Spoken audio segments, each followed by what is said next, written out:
Alright everyone, welcome back to another episode of All the Mod 6. I hope everyone is doing great today. I know that I am, as always. We're hopping right back into our game save here, but we have done a little bit of work over on our live streams. So as many of you may know, we do live stream this game save every Monday and Friday, where typically we work on just kind of tedious tasks or things that don't really warrant a whole entire YouTube video for it. So some building and so on and so forth. But if you are interested in catching full recaps, I have the link to the Twitch in the description down below, so you can rewatch some of those old live streams, or if you want to catch a future one, I highly recommend following over there, and you can hang out with us while we're working on things. But with that being said, I am going to run through a few things relatively quickly here, because they do make a difference onto what we are progressing towards today, and progressing towards just in the long term of things. So, let's hop out of this view here.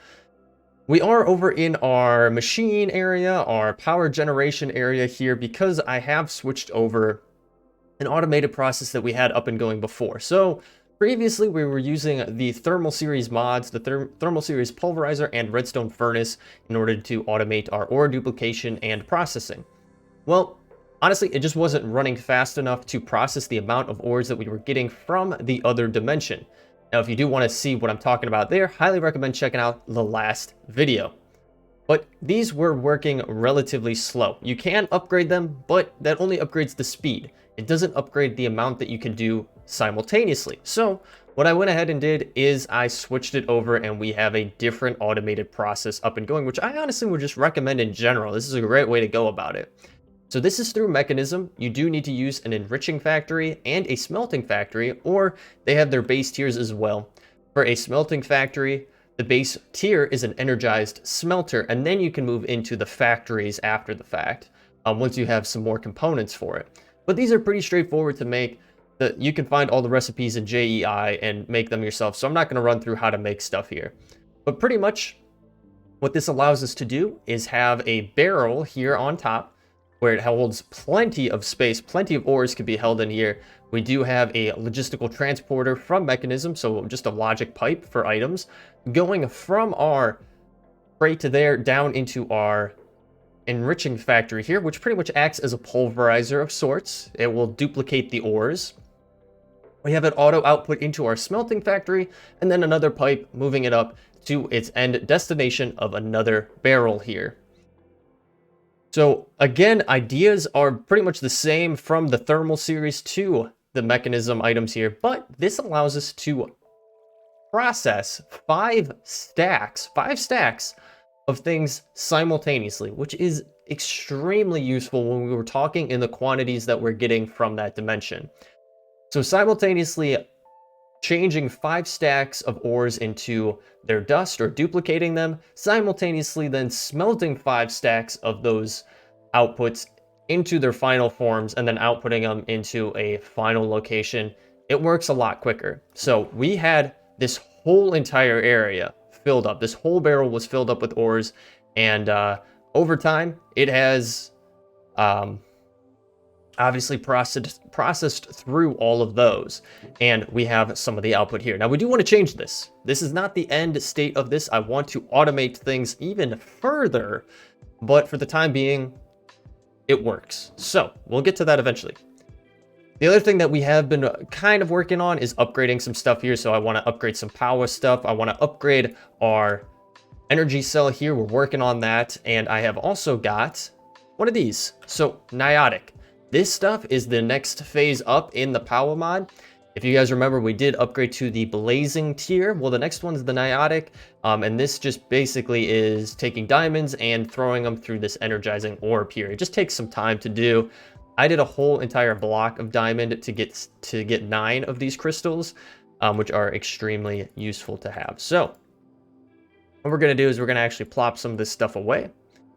And we should be good. Our inventory is completely demolished right now because there's just been so much stuff going on, so much stuff to do. So, but that's pretty much the whole gist of this area over here right now. The other thing we did actually get up and going is a Laparty Dynamo. So this is from Thermal Series. It's relatively easy to make, and it just takes ores, or takes gems, I should say, and makes them into power. So if you have a lot of a certain gem, it really is efficient. So For whatever reason, rubies and sapphires don't generate in the world. Don't know why, but that's just a thing I've noticed, or at least I haven't had the luck to find them.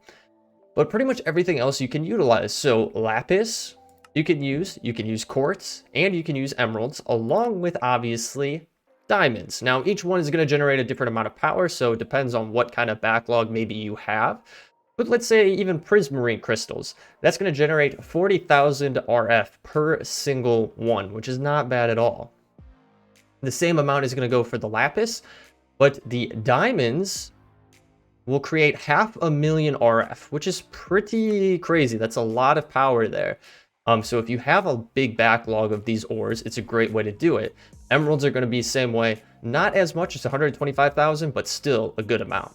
But anywho, I have diamonds in there because we have plenty of diamonds. We have over 400 diamonds.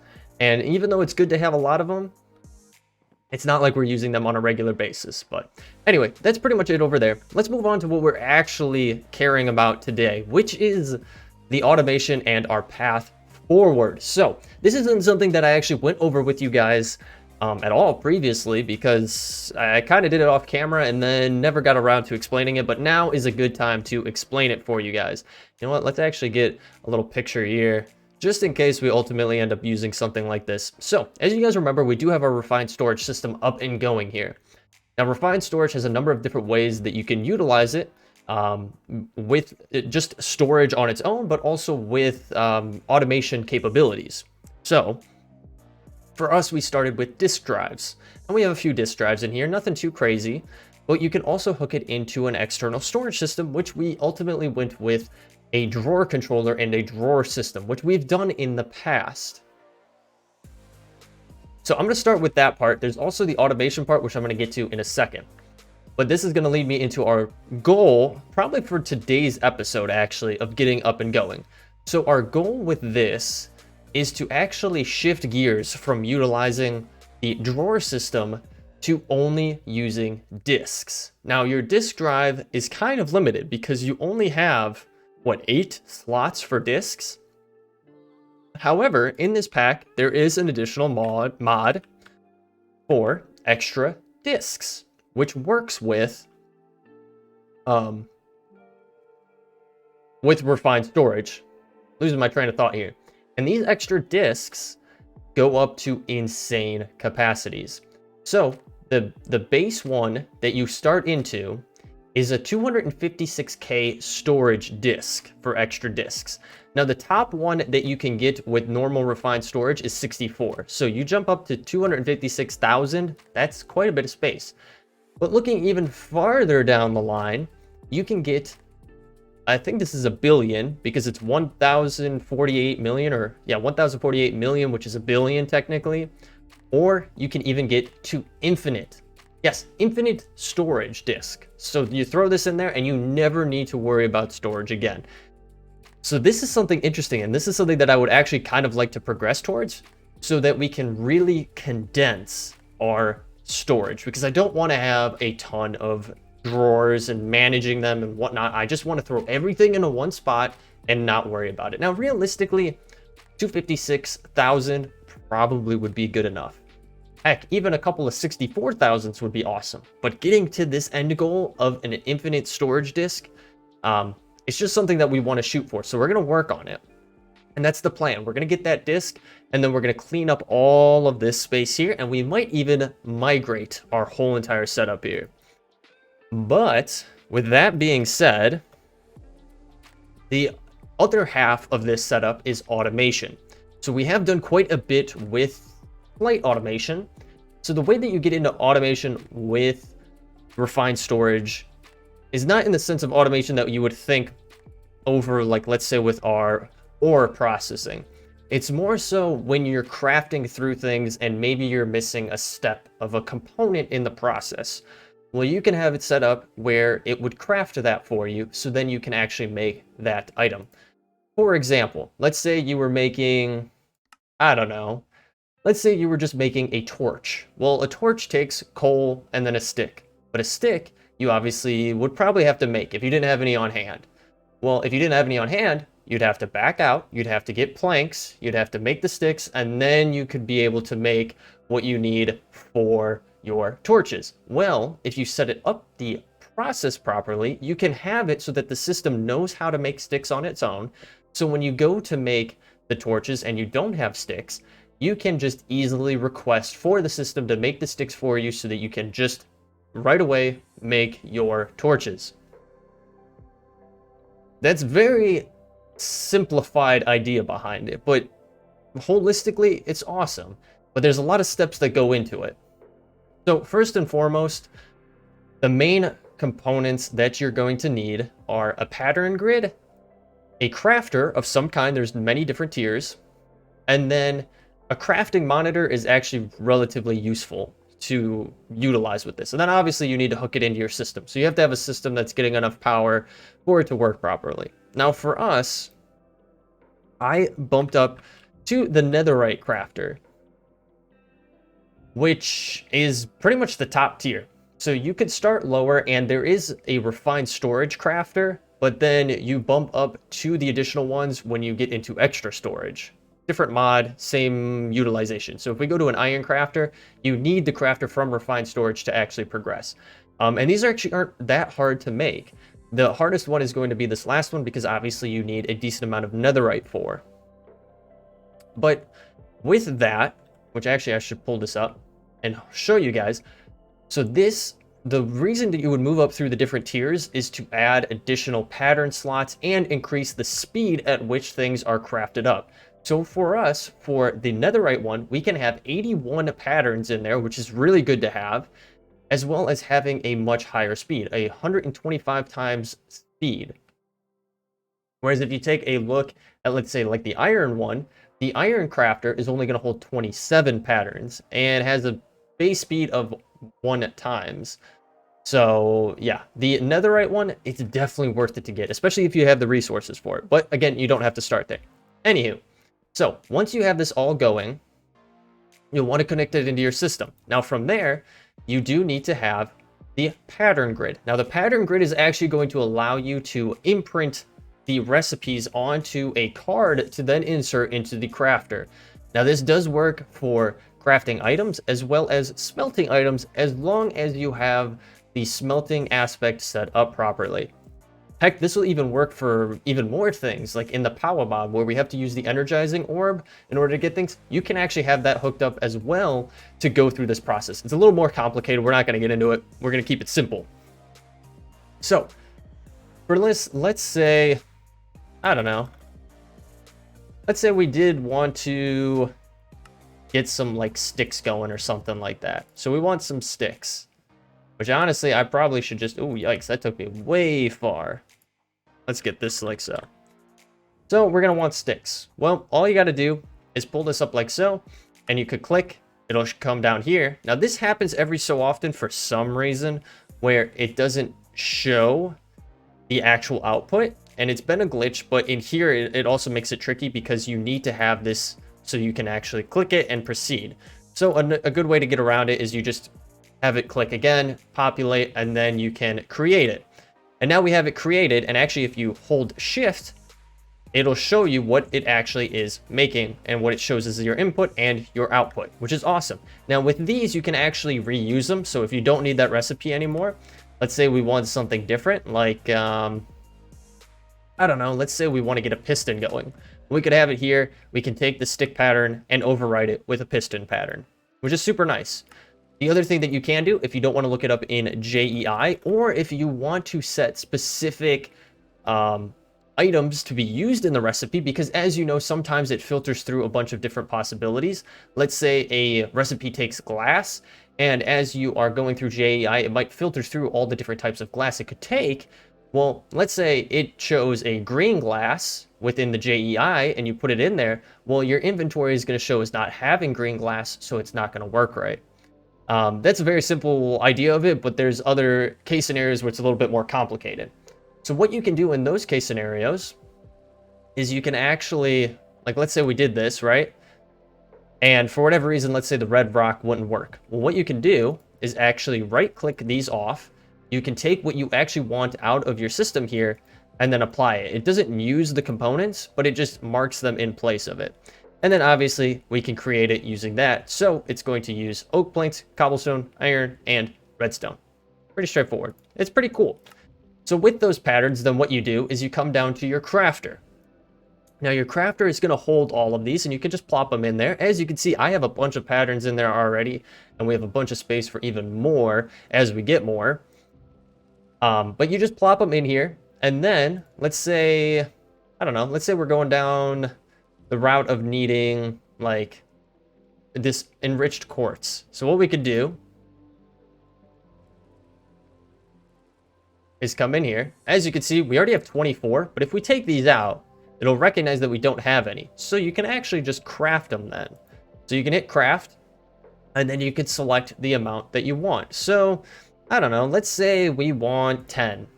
That's a good one to do. We could do 10, or heck, if we wanted a different number, actually I don't think we can vary the intervals here. It won't let me put in any different number. Oh, there we go. Now it was working.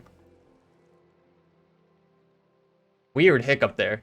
So we could put in 11 if we wanted to, but let's put in 10. We'll hit start. It'll tell you crafting preview. This is what it's going to do. It's going to craft 12 of these enriched iron. It's going to use this and this. So 9 iron and 3 quartz. Easy peasy. Just hit start, and bada bing, bada boom. Our crafter is so quick, it is already ready, which is awesome. It makes it super convenient. Now, you might be wondering, well, a lot of this stuff is easy crafting. Why would I want to have it set up as a pattern? Well, it comes into use in scenarios where you have a lot of redundant crafting. For example, for us, if we want to get into this 256K storage disk here, well, we're going to want to go through the process. You're going to need 364K. Below that, you're going to need 316K. Below that, you're going to need 34K. And then below that, you're going to need 31K. And then the base one here. So you're going to be making a butt ton of these 1K storage parts to get to the final progression that we need. So that's where it comes into play, because you can just easily request that it makes the end one, and as long as you have all the steps up to that point solidified, you're good to go.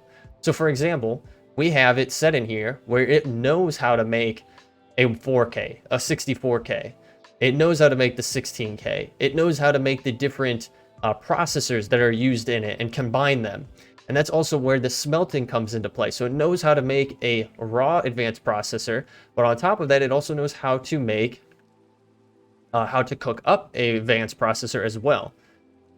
So if we take a look here, for the processor, obviously you can make this, but then in order to actually get to the final stage of it, you need to smelt it up. Now this is where having a furnace of some kind underneath your crafter comes into play. You put the furnace down directly underneath it like so. And then from there, you also need to have, I'll get down here so I can show you guys, you need to have an importer coming from the underneath back into the system. Those will take the items out of the final output here and then put it back into the system so that they can be used.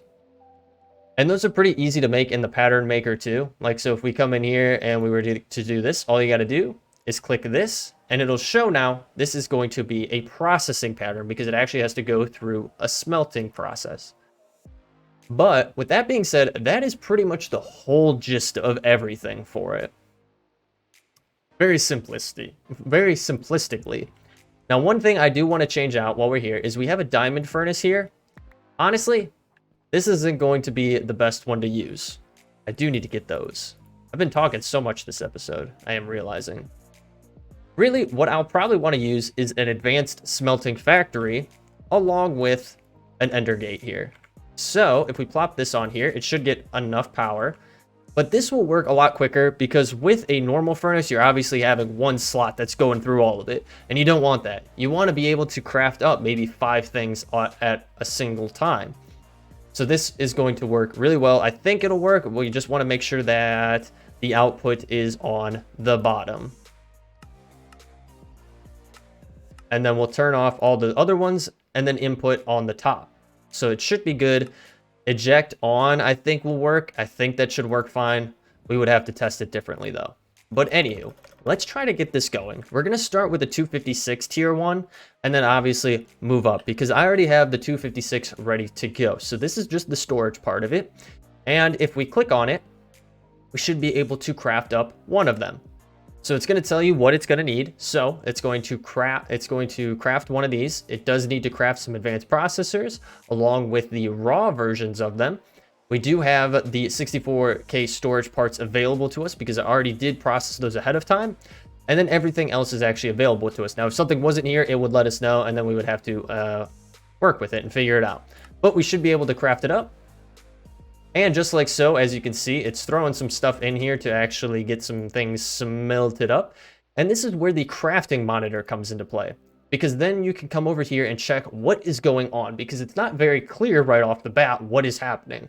But this is going to show you this is everything that it is going through and doing in order to get what the components it actually needs to get the item crafted up.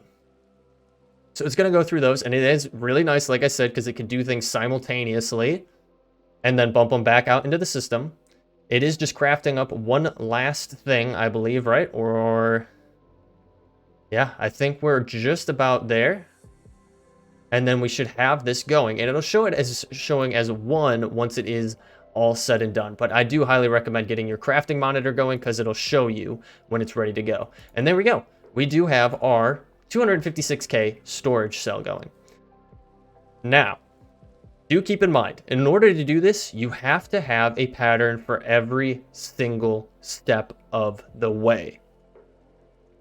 So not only do you have to have it, let's say, you have to have it for this, but you also have to have it for this, and for this, and for this, and for this. And then additionally, any components that go into it. So, silicone.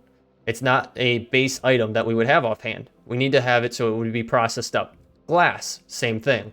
The quartz enriched iron, same idea. So, what we're going to work with is trying to progress down that line of infinite storage. So I'm going to work on this, get a couple more patterns set up, and I'll bring you guys back, hopefully, once we're to that point where we can have infinite storage. All right, guys, so I got all the patterns set up and into our netherite crafter here. Now, I do want to mention, because I was going through and looking at it, this is a little bit later game items to actually get into. Obviously, they take a lot of resources, but even on top of that, I was not realizing it does take unobtainium to actually get. So you do need to get to the end and get unobtainium. It also takes aldemadium and vibranium as well. So just keep that in mind as you're going through it, that it does take quite a bit of resources from that perspective. But we do have everything up and going here, so we should be able to craft one, and all we need is one of them, because this is all we're going to have to do for it. So let's see what it says that it needs. So it's missing 200. Wow, okay, so there's a lot of stuff that we don't have missing. Wow, oh my gosh, look at all of that we would need. So this is kind of interesting. So this probably is going to be something we're going to have to work towards realistically, because of the amount of things that it is going to require from us to actually do. I didn't realize that it's going to be that much, so maybe we should realistically tone back our expectations for the time being and get us one that is maybe a little bit more realistic than this.